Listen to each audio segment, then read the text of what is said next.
Hello, and welcome to Recency Bias. Today we're going to be talking about filler, and although I hardly know her, filler propagates basically every part of modern media. So I want to talk about its three main uses. 1, when it's used too much, 2, when it's used too little, and 3, when it's used just right. Let's hop straight into it. Here is a list of the movies and shows I'm going to be talking about. If they are significantly spoiled, they're in red. If they're not spoiled that much, they're in green. And if you're colorblind, shit man, me too. First things first, I want to address anime. Anime is actually where the term filler came from. Filler being any episode of a show, anime, that was added that was not in the manga. The main three anime that are the most popular for doing this are One Piece, Bleach, and Naruto. Each one of these shows has more than a day's worth of filler. And let's say we give each of them the benefit of the doubt and say that 20 of those episodes are worth watching. Well, that still leaves us with 71 Naruto filler episodes, 78 One Piece filler episodes, and a whopping 145 Bleach filler episodes. The reason I'm not using this section to address those three mainly is because I've never seen any of them. The show that I've seen with the most amount of filler is Fairy Tail, but I haven't seen that show since I was like 8? Yeah, so we're not addressing that. I just want to get that out of the way and say I do recognize anime is where this came from, and anime has the most amount of filler. Now onto the things we're actually going to talk about here. Number 1, side content and games. This is going to be a little broad. Number 2 is the movies The Hobbit. Side content and games are like filler in anime. If you do your research and you know it's important or interesting, you can find what is boring and skippable. The difference is in games, filler is obviously a lot more optional. There's a guy who gives you a side quest to go on, a little notification that says there's a crime going on, or there is a branching story path that you can do if you want to. While in anime, usually filler is just one episode after another, and there's no distinction between those types of episodes. Both of those ways of doing filler have problems, but commonly, the amount of filler completely changes the quality of it. Let's say you're starting a new game, and there are like 4 to 10 types of side quests. Once you go on all of those types of side quests, one by one, you're gonna be like, wow, those were all very new experiences. But once you're on your 10th hour of doing those side quests, you're going to be like, oh my god, I have been doing this for 10 hours. This kind of filler exists so that an executive can say, this game is going to take triple the amount of time than usual. It's also used to just pad out an anime and say, oh hey, look at how many episodes there are. For some examples of this, Red Dead Redemption 2 is a game with a story around 50 hours or so if you're going at an okay pace. But overall, there are 180 hours of gameplay if you 100% the game. Another example is the Batman Arkham games. All of them have incredible stories. Yes, I like Origins. But Arkham Knight and Arkham Asylum have these little things called Riddler trophies. And there are a total of 848 between the two of those games. While the first time you get to drive a car around a racetrack or do a puzzle is pretty fun, once you get to the, 800th time, it gets a little boring and repetitive, one might say. And although these types of missions can pad out the amount of time you're going to get from a game, eventually they stop feeling unique and just fall into the repetition of just trying to get to 100%. Secondly, The Hobbit. These movies pain me. Why are there 3 of them? And why do those 3 movies add up to more than 9 hours of screen time? For reference, this is my copy of The Hobbit. It has exactly 300 pages with writing in it. Fun fact, that last chapter is just the first chapter of The Lord of the Rings. But if we take that 300 as a flat number, then every 100 pages of this book gets 3 hours of content. In comparison, here are my Lord of the Rings books. Overall, there are 1,178 pages. And in a movie series that is 11 hours long, that comes out to around 107 pages an hour. Why does The Hobbit have 3 times that? Now, maybe it's just me, but I think the series that is almost 4 times as long as The Hobbit should get a little bit more time. But no, Peter Jackson, in his infinite wisdom, decided he was going to cut some scenes and give characters time to breathe. He did the exact opposite with The Hobbit. One of my friends loves to remind me that just because it's unnecessary does not mean it's bad. And I agree, none of this is inherently bad just about adding things. It comes to be a problem when adding things takes away from the original story. For The Hobbit, they added more than 5 hours of content. How do I know that? Because I watched a 4.5-hour long version called the J.R.R. Tolkien Cut. This version is significantly better, and it cuts out more than 5 hours from the original trilogy. So yeah, these annoying side quests and this unnecessary amount of time that it's had in film isn't inherently bad. It blatantly disregards the time for the audience and the creative. If you have the time, waste it with these. But if you don't, just do something better. But what about a story that does the exact opposite? It has no filler.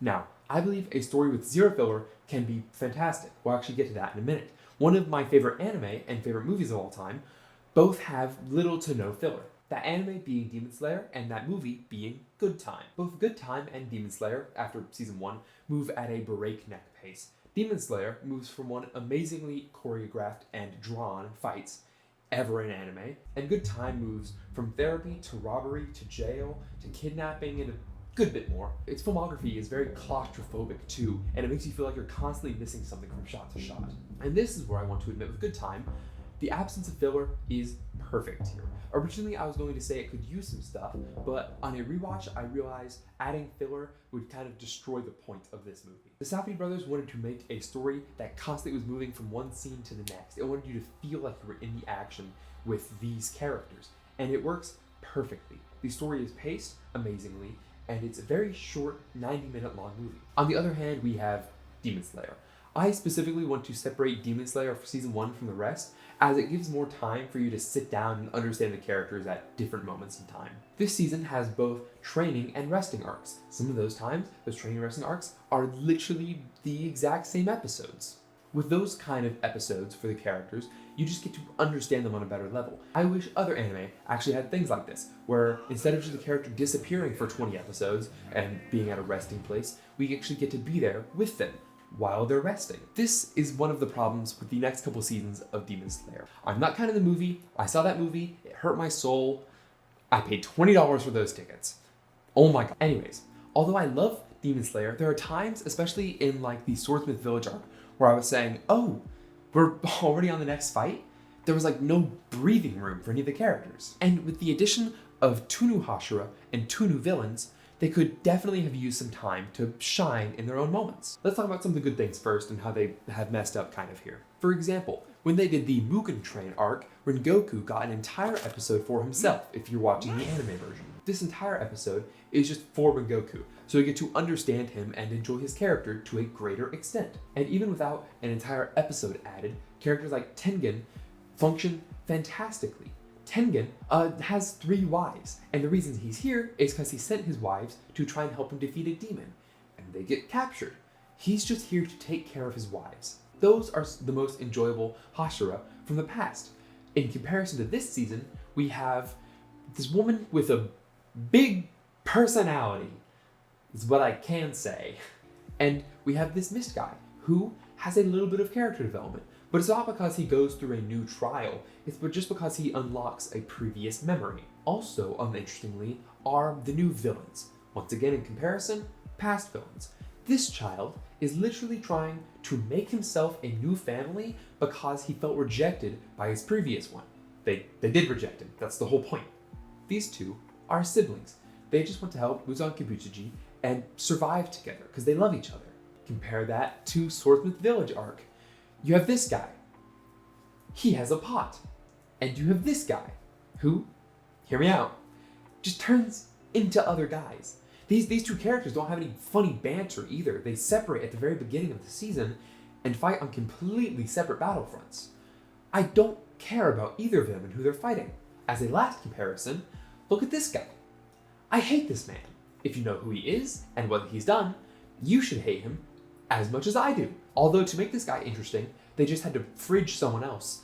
I'm still more invested than I would have been if that hadn't happened.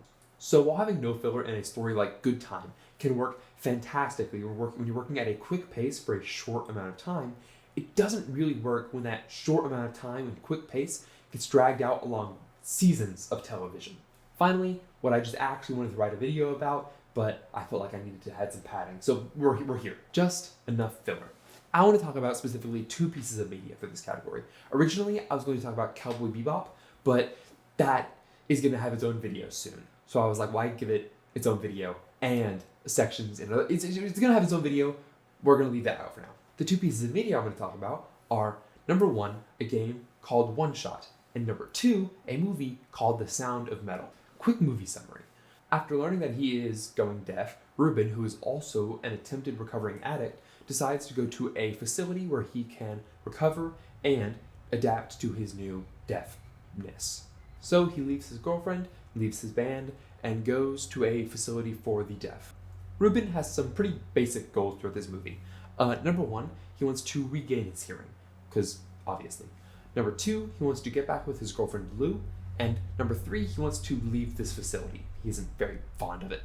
Now, with those goals in mind, I just want to talk about some of the scenes that happen in this movie. Early on in his time at the facility, Ruben runs into a kid who is sitting on a slide, and Ruben starts to hit the slide in a rhythmic pattern. He doesn't do it so the kid can hear it, but he does it so he can feel it. A little while later, Ruben is invited to play drums with the entirety of the deaf children's class. For the majority of his time at the facility, there's a room that Ruben is supposed to go to and sit and drink coffee and eat a bagel and write and just chill. In the beginning, Ruben just can't. He'll pace the room and crush the bagel and then put it back together just to crush it again. He'll tear out pages because he just can't be still. But later on in the movie, Ruben begins to just sit and eat. Lastly, after leaving the facility, Ruben begins to look for Lou, and in that attempt, he finds Lou's father. And in their first interaction, after years of never seeing each other, Ruben's father says this. I must be honest, I did not always have good feelings for you, Ruben, all these years. I confide it is like if one had stolen something precious. You understand? But I know it's not you that took Luis from me. My mother did that. Those scenes I just showed you / told you about lead in no way to Ruben's active goals. The way that he finds Lou, leaves the facility, and regains his hearing have nothing to do with those scenes that I just showed you. To regain his hearing, Ruben purchased cochlear implants. To find Lou, he sneaks onto a computer and looks her up. To leave the facility, he just does. So while those scenes that I showed you could be removed and the story would still work in its pattern, I would care about Ruben significantly less. Why would I care about him finally getting back with his girlfriend if I didn't see him grow to become a different person at his time at the facility? Ruben's development as a person can be shown just by these shots of this film.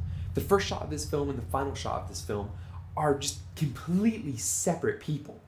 And that's the point. Continuing on, here's the game summary. The player character and not a cat, Nico, are dropped into a world that is slowly dying.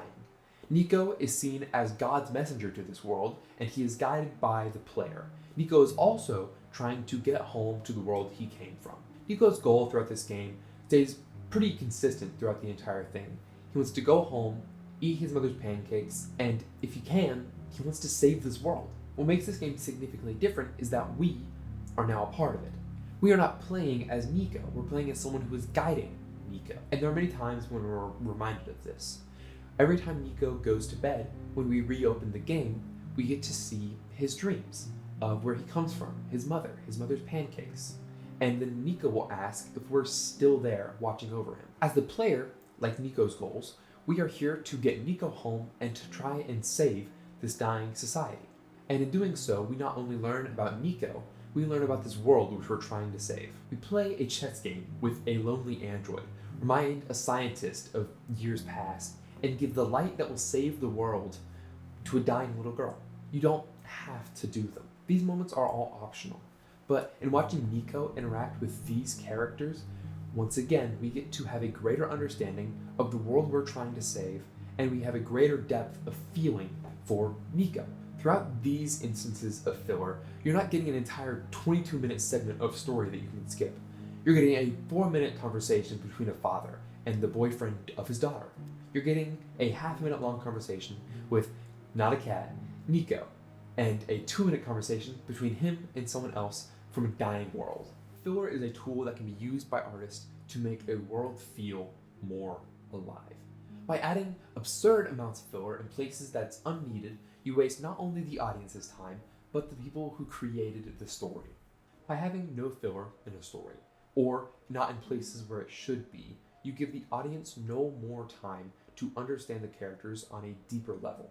But when you have filler placed strategically throughout your story, you not only allow the characters more time to breathe, you allow the audience to understand them more as human beings and not just as a person on a page. Life is something with a lot of filler, but that filler lets you grow closer to the main characters. This has been Recency Bias, your filler episode for the afternoon. I have been your host, Silas Jackson, and I'll see you guys next time. Later.